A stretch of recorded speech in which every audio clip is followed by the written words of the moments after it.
Hello everyone, welcome back to my channel. So this video is all about HNBGU.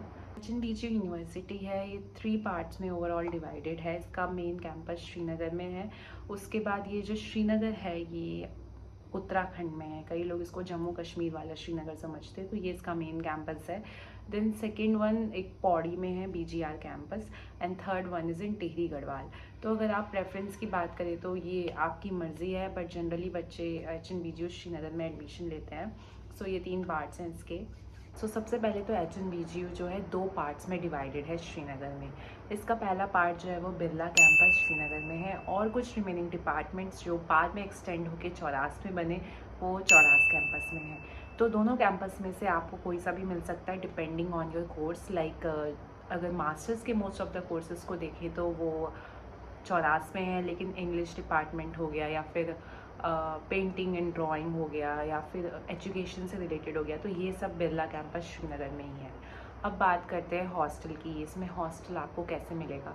Hostel के लिए आपको एक form fill करना पड़ता है। ये आपको पे उनका चीफ हॉस्टल वार्डन का ऑफिस है DSW बिल्डिंग में, वहाँ पे आपको जाना है और 50 रुपीज़ का ये फॉर्म है वो आपको फिल करना है, और ये कैश लेके जाना क्योंकि बहुत दिक्कत होती है। एंड जैसे ही आप यहाँ पे एडमिशन लोगे तुरंत ही आप जाके उस फॉर्म को फिलअप कर देना, और उसके बाद जब भी मेरिट लिस्ट आएगी उसमें आपका नाम आएगा और वो लिस्ट सर्कुलेट होती है कॉलेज में। तो उसके बाद उस लिस्ट के अकॉर्डिंग आपको आपकी मेरिट के अकॉर्डिंग ही हॉस्टल्स मिलेंगे। लेकिन कुछ बच्चों को हॉस्टल्स जेन्युइन इशू की वजह से भी मिल सकते हैं, या फिर वो रिटन में कोई एप्लीकेशन या फिर वार्डन सर से बात करें तो वो एक अलग चीज़ हो सकती है। अब कितनी परसेंटेज पे आपको हॉस्टल मिलेगा तो ये डिपेंड करता है आपके जो भी डिपार्टमेंट में हाईएस्ट स्कोर कितना गया है। जैसे कि जनरली अगर आप जैसे मेरा B.Ed का देख लो आप, तो 8 से ज़्यादा CGPA होने पे मिल जाता है हॉस्टल। लेकिन अगर 12th के बाद ही UG के कोर्सेज़ हैं जैसे, तो उसमें परसेंटेज वेरी कर सकती है। कई बार 60% पे भी आपको हॉस्टल मिल सकता है, कई बार 95 पे भी ना मिले अगर उससे ज़्यादा किसी का स्कोर है। तो it all depends on that, but अगर 80+ आपकी परसेंटेज है तो जनरली मिल ही जाएगा। अब अगर B.Ed डिपार्टमेंट की बात करें, एजुकेशन डिपार्टमेंट की बात करें, तो जो क्वेश्चन पेपर का फॉर्मेट है वो एज़ इट इज़ सेम है जो पिछले साल था। यानी कि जो 50 मार्क्स की हमारी रीजनिंग आई थी तो वो सबके लिए कॉमन थी। लॉजिकल रीजनिंग वगैरह आएगी उसमें। 50 मार्क्स में आपको इंग्लिश की वोकैबुलरी थी तो वो हमने की थी। उसके बाद 100 मार्क्स का जो था वो हमारा सब्जेक्ट ओरिएंटेड था, यानी कि साइंस वालों को साइंस का सेक्शन करना था, कॉमर्स वालों को कॉमर्स का सेक्शन और आर्ट्स वालों को आर्ट्स का सेक्शन करना था। अभी तक तो एज़ ऑफ नाउ ऐसा कुछ उन्होंने फॉर्मेट को लेके नहीं किया है, और लास्ट टाइम भी जब मैंने पेपर दिया था तो फॉर्मेट से रिलेटेड हमें कुछ भी नहीं पता था।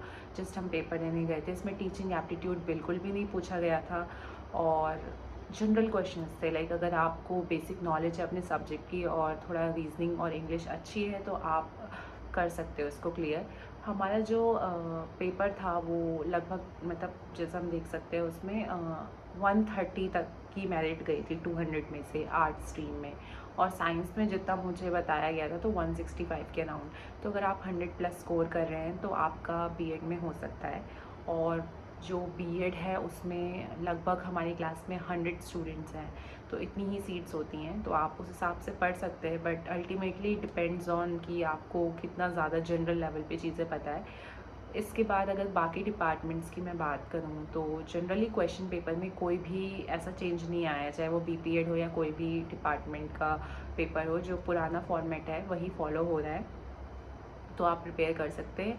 एटलीस्ट आप जितना भी अगर जैसे 200 मार्क्स का है तो 100+ स्कोर करने की कोशिश करें। इसके बाद अगर कैंपस लाइफ के बारे में आप जानना चाहते हैं तो कैंपस लाइफ लाइक फेस्ट वगैरह होते हैं कॉलेज में और इवेंट्स वगैरह होते हैं, तो हमेशा कुछ ना कुछ चलता ही रहता है, तो वो चीज़ आप बिल्कुल भी मिस नहीं करेंगे। प्लस आपको माउंटेन्स का जो इन्वायरमेंट है वो बहुत ही अच्छा है, पीसफुल है। आप यहाँ पे आसपास घूमने की भी बहुत सारी जगह है, तो वो तो आप डेफिनेटली इन्जॉय करेंगे। इसके साथ ही जैसे कि सेल्फ स्टडी के लिए टाइम चाहिए। जनरली जब मैं DU में थी UG कोर्स में तो हमें इतना टाइम नहीं, क्योंकि स्केड्यूल बहुत ही ज़्यादा हैक्टिक होता था। बट यहाँ पे आपको सेल्फ स्टडी का अच्छे से टाइम मिलेगा। UG कोर्सेज के हिसाब से तो मुझे लगता है कि मास्टर्स ज़्यादा बेटर है यहाँ पे, और बाकी कोर्सेज ठीक है, और डिपार्टमेंट टू डिपार्टमेंट वेरी करते हैं। UG कोर्स आप और भी कहीं से कर सकते हैं मेरे हिसाब से। अगर और एक्सपोजर चाहिए तो आप DU वगैरह जा सकते हैं। लेकिन अगर आप यहाँ से कर रहे हैं तो हो सकता है ये, अब मैं कम्प्लीटली सही एकदम एग्जैक्ट नहीं बोल सकती, बट कुछ कुछ डिपार्टमेंट्स में क्लासेस रेगुलरली नहीं होती हैं, तो वो चीज़ें आपको देखनी पड़ेगी। और कुछ टीचर्स आपको हिंदी मीडियम में भी पढ़ा सकते हैं, तो वो चीज़ आपको देखनी पड़ेगी। और मेरे हिसाब से आप इतना ज़्यादा भी एकदम एक्सपेक्ट नहीं कर सकते, बट ठीक है जो भी है। कुछ टीचर्स ही अब इंडिविजुअल एफर्ट्स पे, कुछ टीचर्स काफ़ी अच्छा पढ़ाते हैं, जैसे कि एजुकेशन डिपार्टमेंट है हमारा, तो बेटर है बाकी डिपार्टमेंट से। तो आप कौन से डिपार्टमेंट में एनरोल हो रहे हैं, इस पर काफ़ी वेरी करते हैं कि आपकी पढ़ाई कैसी होगी। बात करें प्लेसमेंट की, तो ट्रेडिशनल कोर्सेज में तो कोई भी प्लेसमेंट नहीं मिलती है जनरली, बट जैसे टूरिज़्म का जो डिपार्टमेंट है, MBA का जो डिपार्टमेंट है, वहाँ पे बहुत अच्छा है, मतलब एटलीस्ट प्लेसमेंट के लिए वहाँ पे अपॉर्चुनिटीज़ दी जा रही हैं। अजीम प्रेम जी से भी यहाँ पे आती हैं अपॉर्चुनिटीज़। लेकिन इन जनरल कॉलेज में प्लेसमेंट को लेके बाकी डिपार्टमेंट्स में मुझे इतना कुछ देखने को नहीं मिलता है। और मतलब कंपैरेटिवली बोल रही हूँ, अगर बाकी यूनिवर्सिटीज़ को लेके अगर मैं देखूँ तो वो चीज़ आपको खुद से फिगर आउट करनी पड़ेगी। सो आप बहुत कुछ मिस भी करेंगे यहाँ पे, जिसके लिए आप कंप्लेन कर सकते हैं, इसलिए मैं पहले ही बता रही हूँ। और उसके अलावा कुछ ऐसी चीज़ें हैं जो आपको बहुत ही ज़्यादा खुश करेंगी।